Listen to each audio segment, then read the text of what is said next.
ሰራዊተ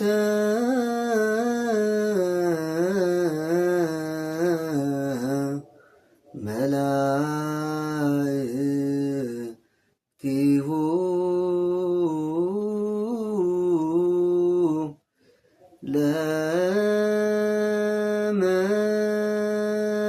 ለመድኃኔ ዓለም ይቃወሙ ቅድሜሁ ለመድኃኔ ዓለም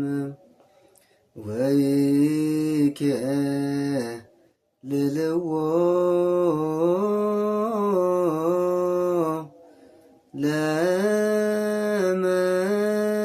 ለመድኃኔ ዓለም ሥጋሁ ወደሙ ለመድኃኔ ዓለም ወንጻሕ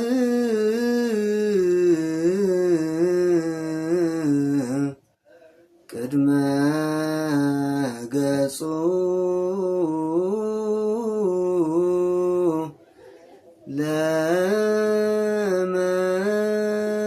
ለመድኃኔ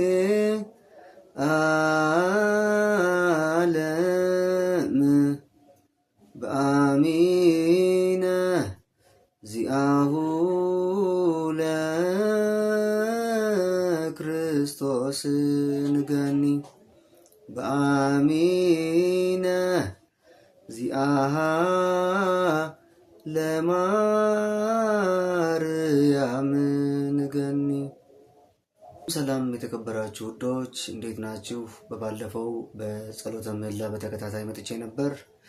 አሁን ደግሞ በሰራዊት መጥቻለሁኝ። ባለፈው አንደኛውን ክፍል አንዱን ማለት ሰራዊት ዘሐዋርያትን የሐዋርያት ቅዳሴን ሰራዊት አቅርቤያለሁኝ ክፍል አንድ። አሁን ደግሞ የቅዳሴ ጊዜን እና የቅዳሴ ማርያምን ሰራዊት ሁለቱን አንድ ላይ አቅርቤያለሁ። አንድ ስለሆነ አንድ ነው፣ ልዩነት የለውም።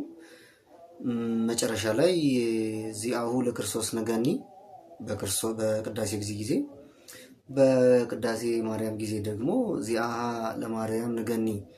በእነዚህ ካልሆነ በቀር ሌላው ቃል እግዚአብሔሩም አንድ አይነት ነው፣ ዜማውም አንድ አይነት ነው። ስለዚህ ሁለት ጊዜ መጮህ ወይም ሁለት ጊዜ መዜም አይጠበቅበትም።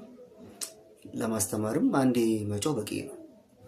ስለዚህ አሁን ዛሬ ያቀረብኩላችሁ ሰራዊት ዘእግዚእነ እና ወዘእግዝእትነ የሚባለው እና ያው በአማርኛው እናልኩት ወራሱና ነው።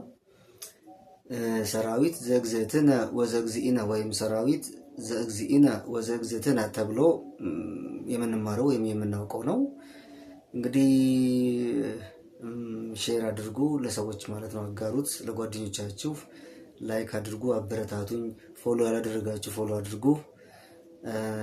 እንግዲህ ወደፊትም የምችለውን በማቅረብ አብረን በጋራ እንማማራለን። ቀጣዩ የሰራዊት የወልደ ነጎድጓድና የሰለስቱ ምዕት ነው። ሰራዊት ዘወልደ ነጎድጓድ ወዘሰለስቱ ምዕት ብለን ነው የምናዜመው። ልክ እንደ እግዚእ እና እንደ ቅዳሴ ማርያም አንድ አይነት ነው ሰራዊታቸው።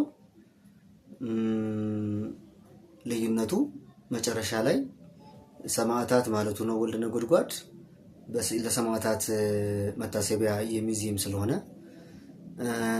በሰለስቱ ምዕት ጊዜ ደግሞ ጻድቃን ብሎ መጨረሱ ነው። እሱም ለጻድቃን አባቶች የሚዜም ስለሆነ ነው። በጻድቃን አባቶች ዕለት የሚቀደስ ቅዳሴ ስለሆነ በዚያ ቀን ሰለስቱ ምዕት ነው የሚባለው። ሰራዊቱም ሰለስቱ ምዕት ነው። ስለዚህ ከዚያ በኋላ ያሉት እንኳን አንድ አይነት አይደሉም። የተወሰነ ልዩነት ስላላቸው የ14ቱንም ቅዳሴ ሰራዊት በየተራ ሁሉንም በዚህ ሳምንት ለመጨረስ እሞክራለሁ። እንደነገርኳችሁ አበረታቱኝ። ፎሎ ያላደረጋችሁ አድርጉ፣ ኮፕሊንክ አድርጉ፣ ሪፖስት አድርጉ። ያው የጋራ ነው ጥቅማችን በሚል ነው። ስለተከታተላችሁኝ እግዚአብሔር ይስጥልኝ። አመሰግናለሁ። ሰላም ሁኑልኝ።